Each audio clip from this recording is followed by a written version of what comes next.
পানি পড়েনি, বেশ হয়তো বা আমার দেখার ভুল, নয়তো আমার বোঝার ভুল হতে পারে। তবে এই নাও পানি।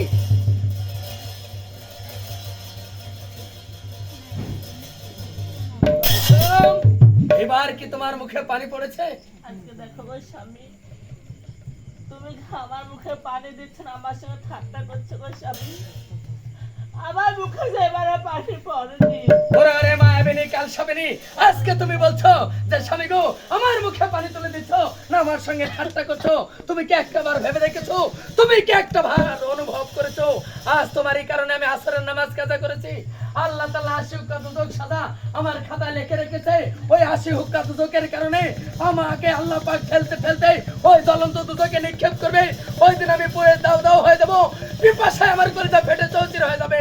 আমি ওই দিন কাকে বলবো, এই কে কোথায় আছিস? আজকে আমাকে বাঁচা, একটা গ্লাস পানি পানি বলবো। আমার লে না না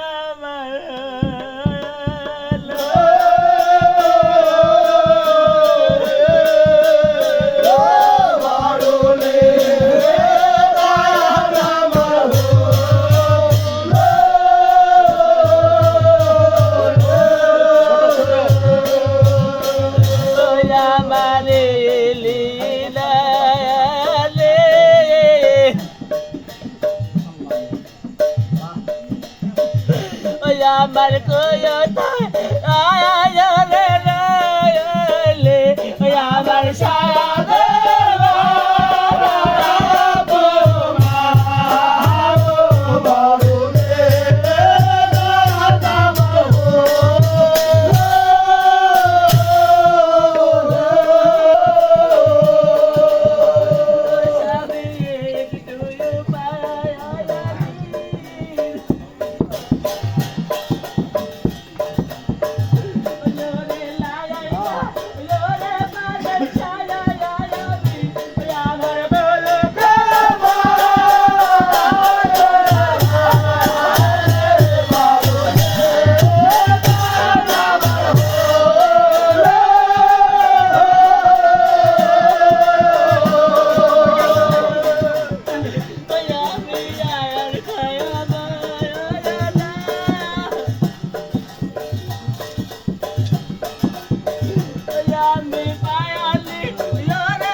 তা কখনো হতে পারে না। আজ তুমি ভালোভাবে জানো এই শের শাহ বাদশার হাকিম লড়ে কিন্তু কোনোদিন হুকুম লড়েনি। আমি যে হতে বলেছি আমার নিজ হস্তে তোমাকে পানি তুলে দেব, অবশ্যই তোমার মুখে পানি তুলে দেব। তুমি একটিবার বসে দাও, আমি তোমার মুখে যত্ন সহকারে পানি তুলে দিচ্ছি।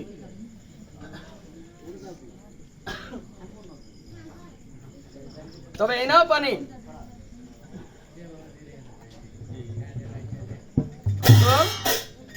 তোমার কি পানি খাওয়া হয়েছে? আমি পানি খেয়েছি। তোমার কি পিপাসা মিটে গেছে? আমার পিপাসা মিটে তোমার কি তাপিত প্রাণ শীতল হয়ে গেছে? হয়েছে স্বামী। কুসুম, কিন্তু আমার যে দেবার অনেক বাকি রয়ে গেছে। আজ আমি তোমাকে আবার নতুন করে কিছু উপহার দিতে চাই। কুসুম, আজ তুমি ভরা দরবার কাছে করে আজ আমার মনে দিয়েছিলে দুঃখ, আমি অভিশাপ দিয়েছিলাম। আমি তোমার স্বামী হয়ে বলেছিলাম কুসুম রে, ভরা দরবার কাজে করে আজ আমার মনে দিলি দুঃখ, আমি তোর স্বামী হয়ে অভিশাপ দিচ্ছি, ১ যুগ ১২ বছর দেখতে পাবে না বেটার চন্দ্রমুখ। কুসুম রে, আজকে আমি আবার তোমার স্বামী হয়ে আবার তোমাকে নতুন উপহার দিচ্ছি। কুসুম রে বলি, তোমার ঠাই ১ যুগ ১২ বছর আগে তোমার কপালে কোনো দানা পানি না। স্বামী কি ওয়নি সায়াম কোয়লে পানে স্বামী আমার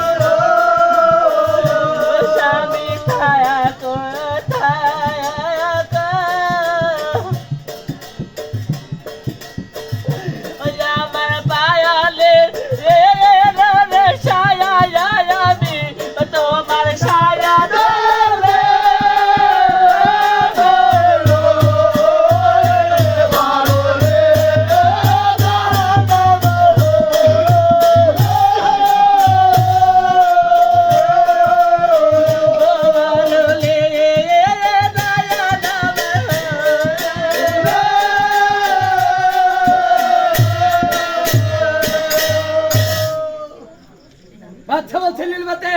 আমি তো নীলবতী, আমি সালাম হচ্ছি স্বামী। আল্লাহকে সালাম। আজ দেখো এক এক করে ওই মায়াবিনী কালসাবিনীর অষ্ট অলংকার কেড়ে নিয়েছি। আজ তোমরা একটি কাজ করো, এমন কি কাজ? ওই মায়াবিনী কালসাবিনীর চুল কাটো, ঘোল ঢালো, এক গালে দাও চুল, আরেক গালে দাও কালি, গলার সাথে বেঁধে দাও কাষ্ঠের পুতুলি, ধাক্কার পর ধাক্কা দিয়ে বনচারী করো। আমি সালাম হচ্ছে স্বামী। আল্লাহকে সালাম। যদি পাই মনিবের হুকুম, খুঁটে মারবো ওই সতীনের মাথার হুকুম। যাও তাই করো। আমি সালাম বলি স্বামী। আল্লাহকে সালাম। ওরে সতীন, এই তো শুন না। কোথায় লাউবতী? বলো আপা।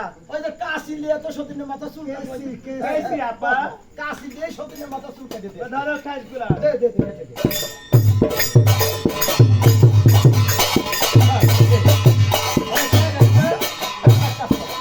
ওই যে চুল কালির ফোঁটা দিয়ে দে। আমার আরে গালে রে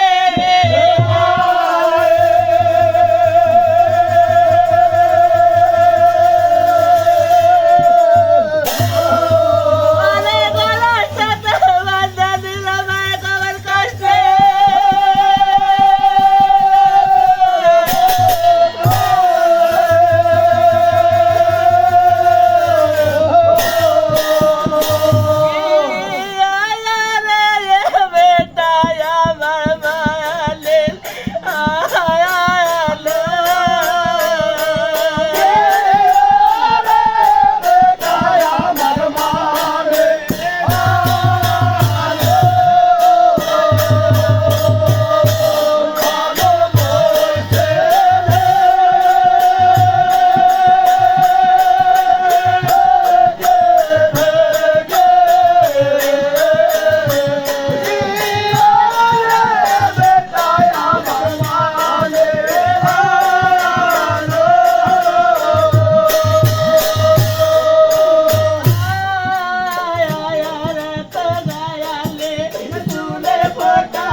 দ্বয় দ্বন্দ্ব কেন্দ্রে কুসুম আমার চিত্তে ক্ষমা দিল। ধীরে ধীরে কুসুমকে বাড়ির বাহির করে দিল।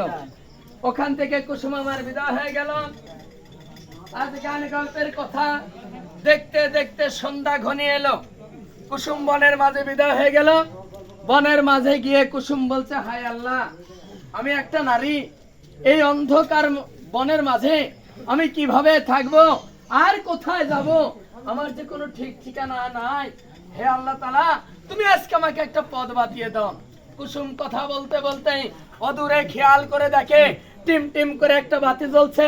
কুসুম বলছে, আল্লাহরে ভালো কর্ম হলো, এই যে একটা টিম টিম করে বাতি জ্বলছে, মনে হয় এটা একটা বাড়ি হবে, তাই আমি এই কর্ম করিব।